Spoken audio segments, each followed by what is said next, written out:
На 6-тите претседателски избори македонските граѓани го избираат 5-тиот шеф на државата до самоустојувањето. Иако се забележени ситни неправилности на некои избирачки места, гласањето се одвива во мирна атмосфера. Екипа на Алфа телевизија го посети Скопското училиште Живко Брајковски во општината Бутел. Избирачките одбори кои ги посетивме соопштуваат дека избирачките места се отворени на време.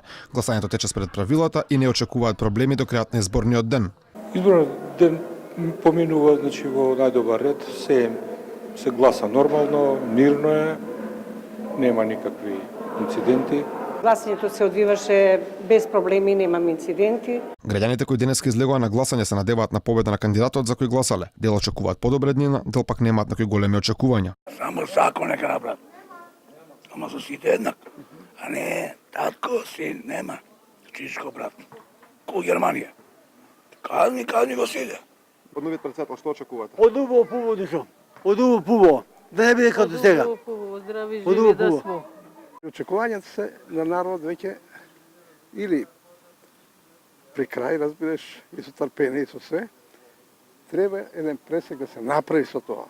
Она што го пишуваат, во програма е тоа, бараме до 50% да извршат. На подобро, сите младите да не бегаат надвор, тоа е најважно. Сите подеднако, сите браќа сме заеднички. Делене нема, дали е муслиман, дали е ромче, дали е мирно поминува, нема никакви проблеми.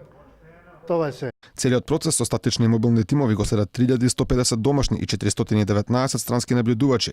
Свој наблюдувачи имаат и повеќе амбасади на странски земји, а во ДИК се акредитирани 289 преведувачи. Дојдени се и голем број новинарски екипи од регионот. Со првиот круг денеска и вториот на 5 мај Македонија ќе го избере 5-тиот шеф на државата на 6-тите претседателски избори во независна Македонија.